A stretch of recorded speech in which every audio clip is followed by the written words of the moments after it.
Ako anak, dating gawi. Sa paborito nating kapitbahay? Siya si Tatay Albert, ang aking superhero. At dito ang aming dating gawi. Nandiyan siya palagi. Sa lahat ng bagay. Laging kasama. Siya ang lakas ng aming pamilya. Pero isang gabi, umuwi si Tatay Albert. First time kong nakita siyang ganun. Mula noon, marami nang nagbago. Tay, dating gawi. Nak, huwag muna kayo na. Hello po. Kaya ko po yun. Dumalang ang pagsasama namin ni Tatay Albert. Hanggang nakasanayan ko na mag-isa.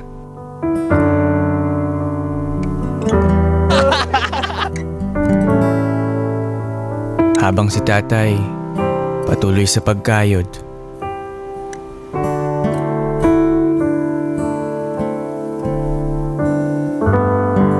Kahit di na siya kasing lakas ng dati. Hanggang sa dumating na yung araw na kailangan na naming maghiwalay. Ano, sa dating gawi? Ay, siya nga pala. Para sa pasukan mo, nak. Uy, Tay! Ito po ba yung latest na cellphone? Lakiran na kayanan ko. Second hand lang naman yan eh.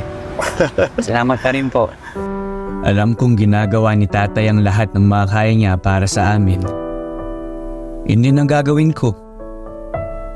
Pero hindi pala yun madali. Ang hirap palang pagsabay ng buhay at paghahanap buhay.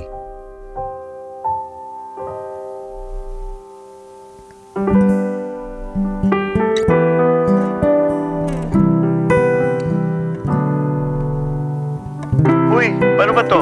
Ang kulit! Kanina pa kita tinuturuan eh. Hello anak! Kumusta ka na? Pasensya ka na ha. Hindi ko mabigay lahat ng kailangan mo. Sinubukan naman ni tatay. Sa abot ng makakaya ko, gusto ko maging masaya ka. Lagi mong sinasabi noon na ako ang superhero mo. Pero ang totoo, ikaw anak, ang aming superhero. Ikaw ang dahilan kung bakit kami lumalaban, kung bakit ako malakas. Basta mag-aral ka lang mabuti anak. Kakayanin ni tatay ang lahat.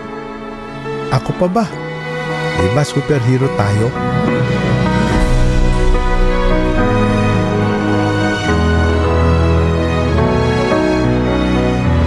Tay, dating gawi, Sa paborito nating kapitbahay. si Tatay Albert ko. Lagi kong kasama. Mula noon hanggang ngayon.